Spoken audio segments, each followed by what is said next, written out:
Demons? Angels? Furry? The Hellaverse got it all. So let's go. Here are the baddest Hellaverse characters. By the way, there'll be spoiler for Hellaverse Season 1 and 2 and Has Been Hotel Season 1. Let's get it on. At number 10, we've got the crazy bomb-throwing demon, Cherry Bomb. Now, what Cherry lacks in depth perception, she more than makes up for it in other areas, because while Cherry might be a bad influence, I mean, after all, she's a bomb-throwing anarchist, but despite all this, she's still a ride or die to her friends. I like how she's always shows up for Angel Dust. That dude needs it. But anyway, I think the real reason I like Cherry is because she gave Sir Pentious a chance. Dude, I was rooting for this snake and he did not disappoint. This dude declared his love, stole a kiss, and immediately went to heaven. What a legend. And also, to be fair, what girl can say no to that face? I really hope these two get to reunite in season 2. So yeah, Cherry is just my type. One-eye Australian terrorist. Cherry Bomb is a baddie. At number 9, we've got the sassy mean girl demon, Velvet. Despite her adorable look, Velvet is actually a demon overlord. She's the social media demon, representing things like digital information, influencer culture, thirst traps. I feel like being the social media demon, she should be so much more powerful, but we just haven't seen enough of her to know for sure. What we do know though is that she is definitely the most stylish. I mean, this girl changes her hairstyle every episode. The twin tail one is my favorite. Now, here's the main reason why I think she's a baddie. Despite her doll-like appearance, she actually got that smug, confident personality. Dude, that's my weakness. Tiny women with attitudes. I'm in. Anyway, she's a ruthless girl boss that looks like a Monster High doll. What more do you want? Velvet is a baddie. At number 8, we've got Rosie, the cannibal demon overlord. She's one of the oldest overlord, but don't let her age fool you, because this lady is still looking absolutely stunning. And yes, she's got no eyes, but she's still fine. And even though she's a cannibal, she's surprisingly very nice. Like, she'll offer you snacks if you visit her, you know, a pinky finger or two. Also, surprisingly, she's a really proper lady, like really polite and friendly. Not something you'd expect from a cannibal. So I'm gonna be real with you, she probably gonna eat you for lunch, but you know, her table etiquette is gonna be on point. She also gives really good advice, especially about love. You know what they say, with age comes wisdom. It must have been all the brain she's consumed over the century. I hope we'll get to see more of her in the next season. I mean, how can you say no to a classy lady that wants your body for consumption? Rosie is a baddie. At number 7, we've got Luna, the goth hellhound. Now, I'm not really into fur, but this time I'll allow it because, you know, goth. And also because I like Luna more as a character. I like how she acts like she's too cool to care, but in reality, she actually cares a lot about her people. She rarely shows affection, but when she does, it hits hard. Also, it's just fun to see her wall breaks down sometimes. It makes her both cute and relatable, like when she has a crush on someone, or like when she was too scared to get a shot. Fun fact, you can ride her like a stallion. Now, we've also got to mention her human form. I know she looks pretty good as a homo sapien, but don't be fooled. It's a trap. They lure you in with a tall goth lady, and the next thing you know, it's already too late. Furry is not built in one day. It is built brick by brick. Stay safe out there, people. Luna is still a baddie though. Now, we've already talked about a baddie with one eye, so let's talk about one that have too many. At number 6, we've got an angel, Emily. Emily is basically the heaven version of Charlie. Just imagine Charlie, but with the same skin tone and hair color as the rabbit hero from My Hero Academia. And you have Emily. She's kind, generous, and genuinely wants to help people, which is the opposite of the other angels. They're pretty evil up in heaven in this universe. So yeah, she's nice. I mean, where else am I gonna find myself a bubbly seraphine angel? A higher being that's eager to please. And quickly, I also want to mention Sarah. She's another angel, and she's pretty hot too, but she's got like 100 eyes. She's what I called a BAB, a biblically accurate baddie. But anyway, as of now, I still prefer Emily. So yeah, Emily is a baddie. At number 5, we've got Verosica. It is no surprise that she's on this list. I mean, she's a succubus. Being a baddie, that's their whole thing. But her seductive power is amplified even further by the fact that she's a pop star. So take everything you like about succubus and now stuff them into a tiny dress and have them sing and dance on stage. The result is a rare level of baddie. Everything she does is seductive. Breathing, walking, insulting your sister. Verosica, like Luna, also has a pretty good looking human disguise. But seeing her human form makes me realize how bad the demon demon Veronica really is. I was so focused on how good the rest of her looks, I didn't even notice she doesn't have a nose. All in all, she is definitely a baddie. One of the baddest. I'm not sure what she's doing to Moxie here, but he sure seemed to enjoy it. At number 4, we've got Vaki. She's Charlie's girlfriend and right-hand woman.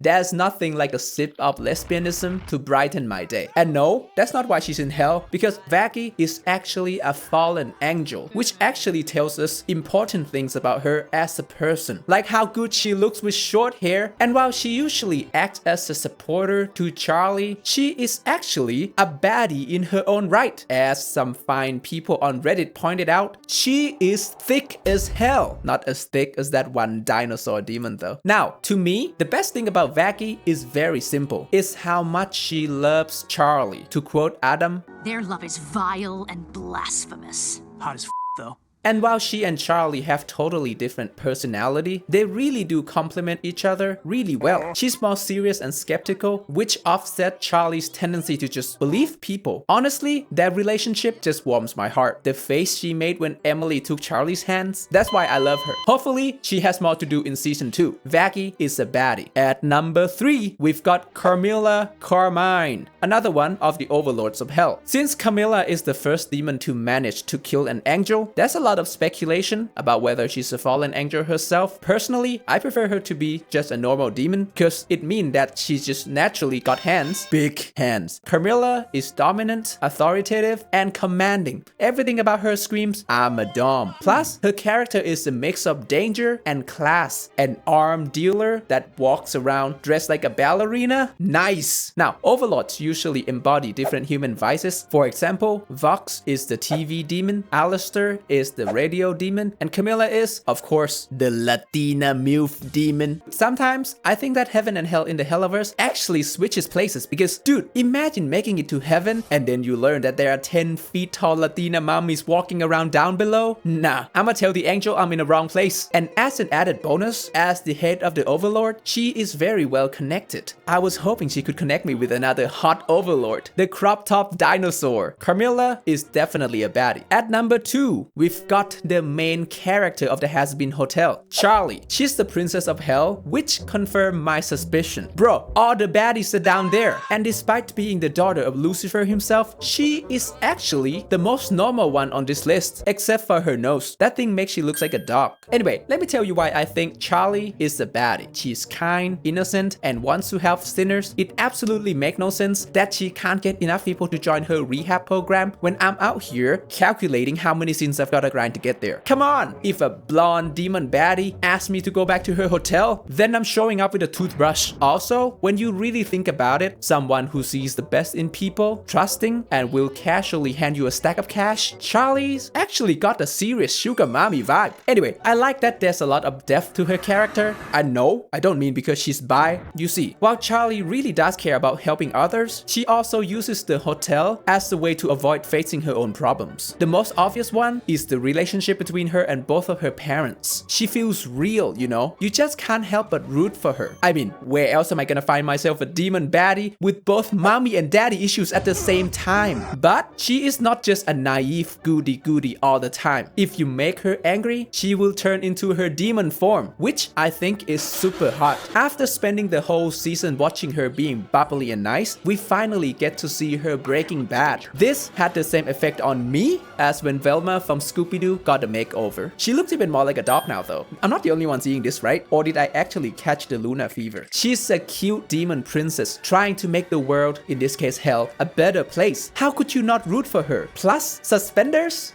Charlie is a baddie. At number 1, we've got Millie. There are so many reasons why she's the baddest, but before we get into that, I just want to say there is absolutely nothing weird about liking an imp. It's 2025. Imps don't look like little ball sacks anymore. They're pretty now. A little red, but pretty. Some people might still think that she's too tiny, but honestly, 4'2" is not even that small. That's like the same size as Ariana Grande. And yeah, I know that she's extremely good at murdering stuff, which should be a red flag. But if you keep an open mind, you see that that's one of the hottest things about her. This might sound weird, but honestly, the sexiest thing a girl can do is to take down a kaiju. Anyway, with that out of the way, let's talk about why Millie is number 1. There are a few reasons. I like her energy. She can get excited about anything at any time 24/7. And of course, her southern accent. But the best reason is plain and simple. She's the best wife a man can ask for. She's loving, loyal, with a sprinkle of bloodlust. Seriously, if I can have what they have, imp or no imp, I'ma marry her. I love how she's always worried about Moxie and encourages him and goes John Wick anytime anybody tries to hurt him. I think their relationship is probably the most wholesome in the entire franchise. You know you're in a healthy relationship when you guys French kiss mid-air while shooting at baby angels. Honestly, I don't have anything more to say about her. Millie is a certified baddie. So there you have it. These are the baddest Hellaverse characters according to me. Hey, thanks to my Discord for the idea for this video. By the way, link in the description. And remember, shame is for the weak.